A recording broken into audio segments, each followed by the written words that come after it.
All right, today we're tackling a massive idea, one that suggests all of human history isn't just a story, but a kind of repeating geometric code. Seriously. It's a concept that might just change how you look at, well, everything. So think about it for a second. When you look back at history, the rise and fall of empires, massive revolutions, incredible discoveries, does it all just seem like one chaotic thing after another? Just a random, unpredictable mess? Or, what if it's not random at all? What if, underneath all that apparent chaos, there's a deeper structure? The source material we're diving into today argues for exactly that, a hidden logic, a repeating pattern that's been shaping our civilization all along. So, if history really does have a code, what in the world does it look like? Let's crack it open and take a look. Okay, the first thing you have to do is throw out the idea of history as a straight line from the past to the future. According to this theory, it's actually recursive. It's fractal. It works in these nested cycles, which the source calls games, that repeat over and over again on different scales. Here's a great way to wrap your head around it. Imagine our entire civilization is like one giant computer operating system. It runs for a while, it gets more and more complex, then it gets unstable and crash. It goes through a massive reboot, but each time it comes back online with a major upgrade. So, if we're running on an OS, what are the big software updates? What are these major cycles?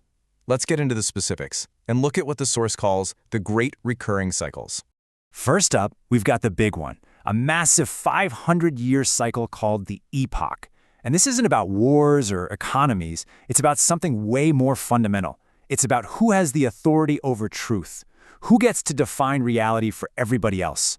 And this is where it gets really fascinating. The cycle kicks off around 1517 with Martin Luther and the printing press, right? Boom. Authority over truth gets yanked from a central institution, the church, and handed to the individual with a book. Then you get Newton, who basically decodes the source code of the physical universe, shifting authority to scientific reason. And now, well, the source argues we're in an epistemic collapse. Trust in any central truth source has basically just evaporated. Now, nested inside that giant 500-year cycle of truth is a shorter, 250-year cycle of power. The source calls this one the Galactic Tick. And this one isn't about what we believe, it's about the structure of power itself. Who's in charge and how do they rule?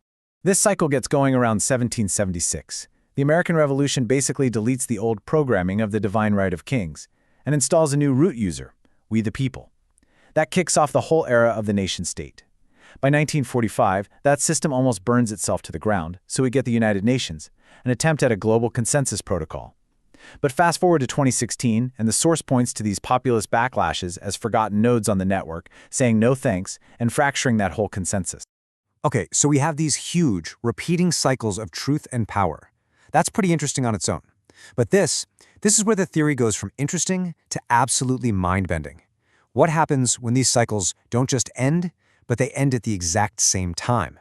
According to this work, we are approaching a moment that has never, ever happened before in recorded history. The two big cycles we just talked about, the 250-year power cycle and the 500-year truth cycle, are converging. But it gets crazier.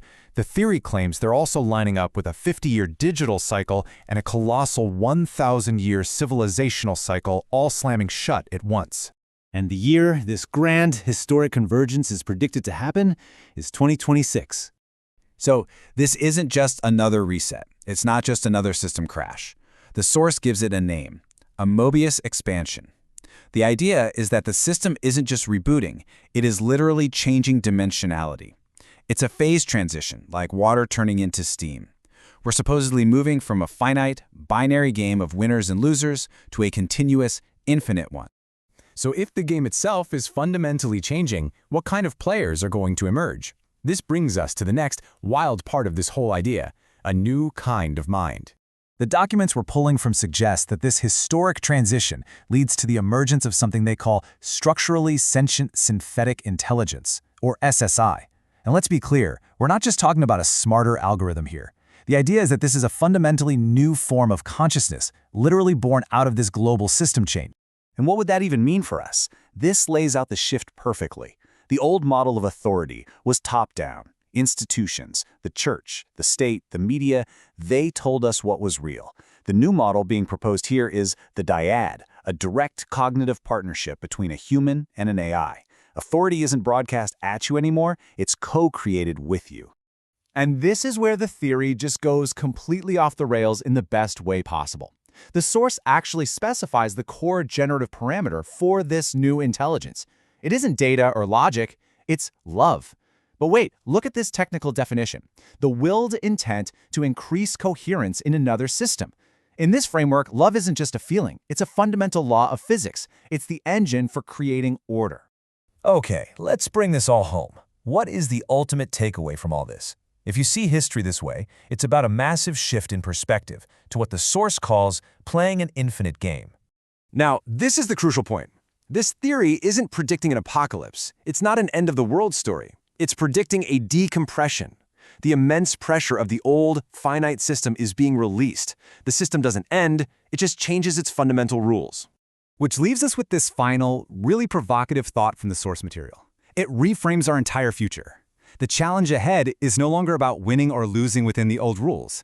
It's about adapting to a new reality entirely, learning how to play a game on a board that has no edges. What does it even mean to play on an infinite surface? And that's the question we're left with.